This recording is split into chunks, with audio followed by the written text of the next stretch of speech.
Alright, well, I just wanted to make another update video. I don't know what video this will be.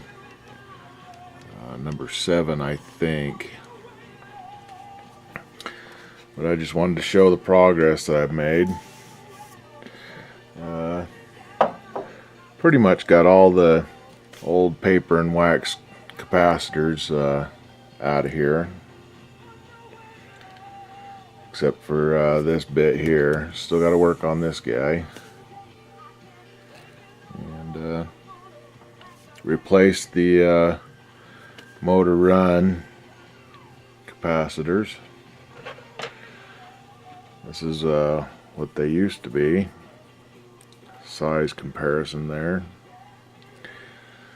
So these are the right microfarad. They're 30 to 36 it says. But the voltage is quite a bit higher. It's 125 volt compared to what are these? These were 30 volt. But they fit in there okay, and it's the smallest ones I could find through Mauser. But they're working fine. And see if I can show that. Got the radio playing on FM still right here.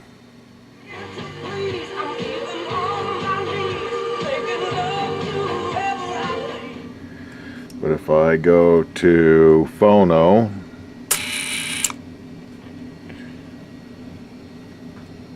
and here's the phono plug, I get a signal on it.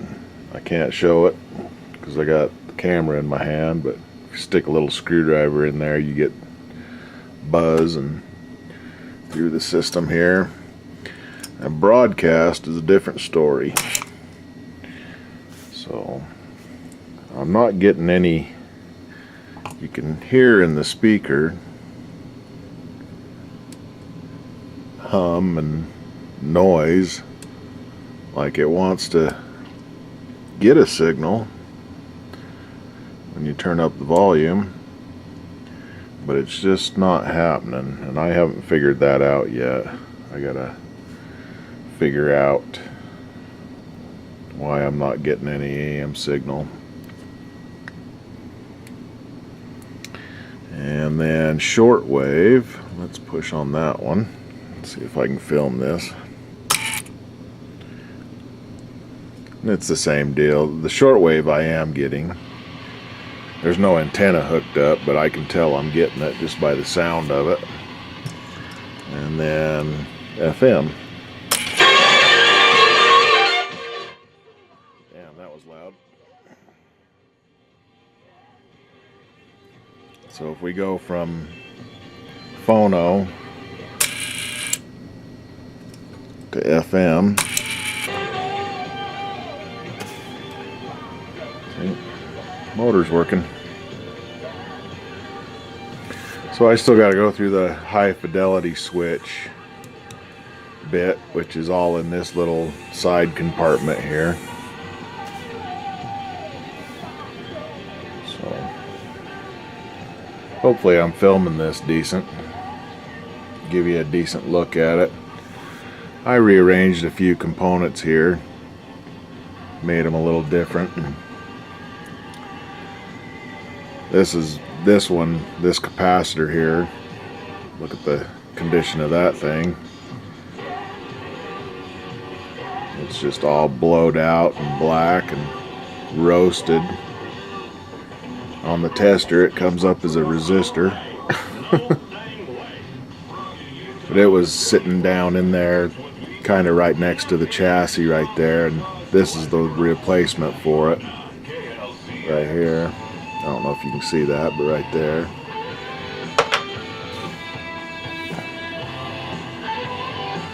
And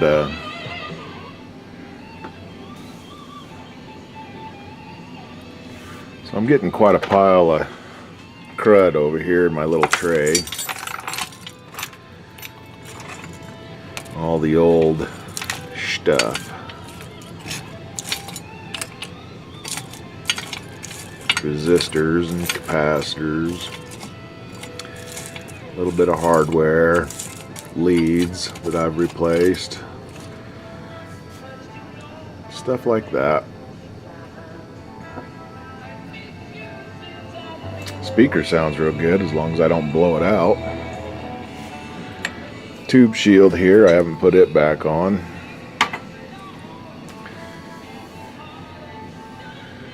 But it's getting there.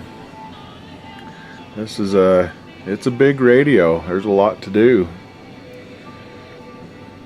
And I still got a long way to go. I've replaced some capacitors in the RF down in here. Let me get my little pointer. Like that one there, and down in there. There's actually two wax caps down in there, way near the bottom of the chassis. And they're not blowed out or anything, and I think they're probably okay. I'll probably replace this one right here, but the one that's actually laying right flat against the chassis there, yeah, that would be such a booger to replace. The positive side of the cap goes to this 6AU6 tube, and the other end goes to ground.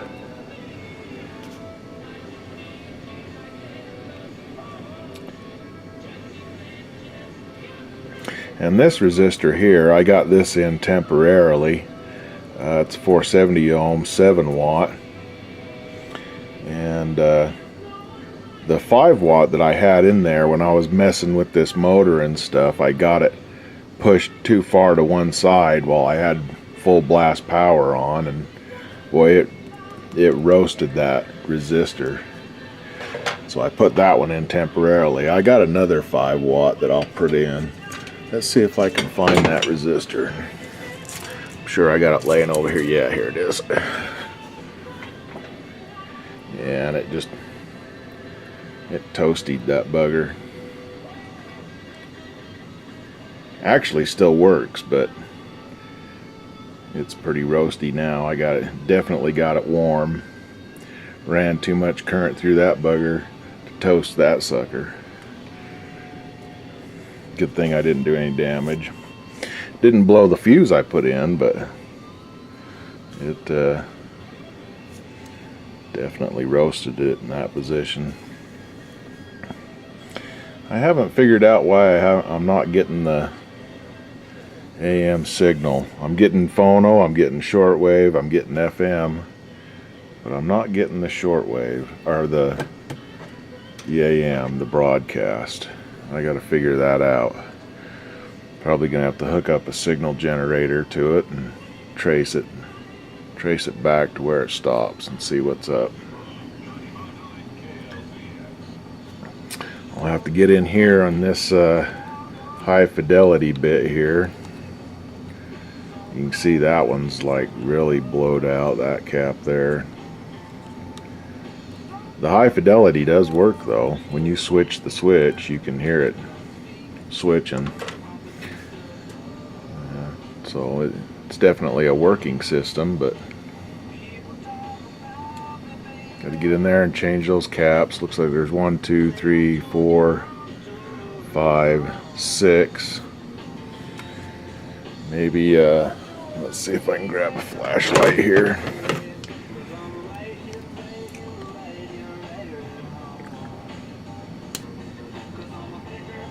There we go.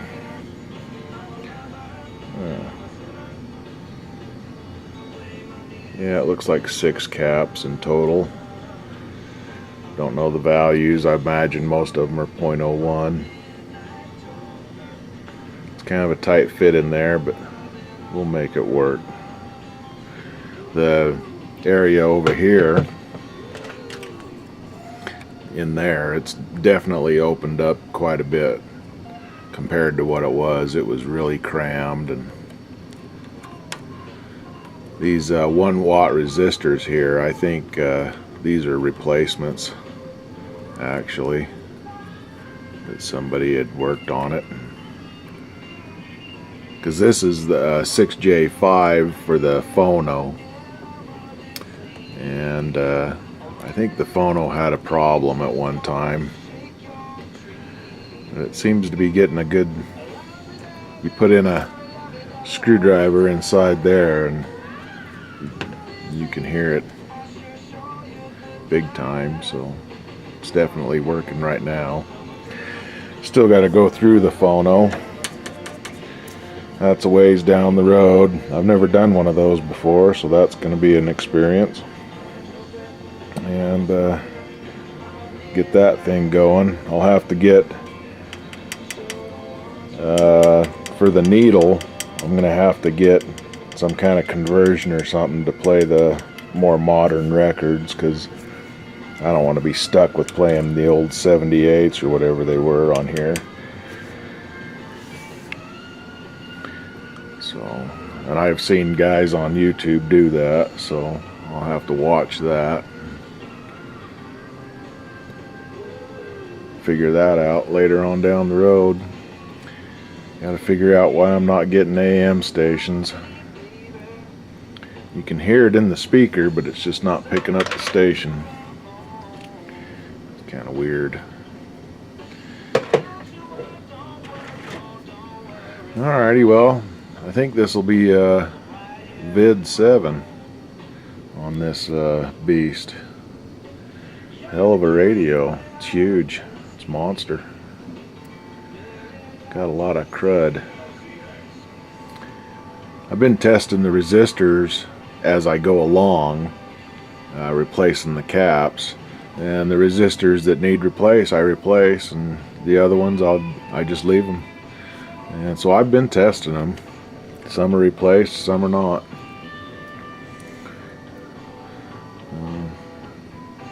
Alrighty, well, thanks for watching if you watched. Bye.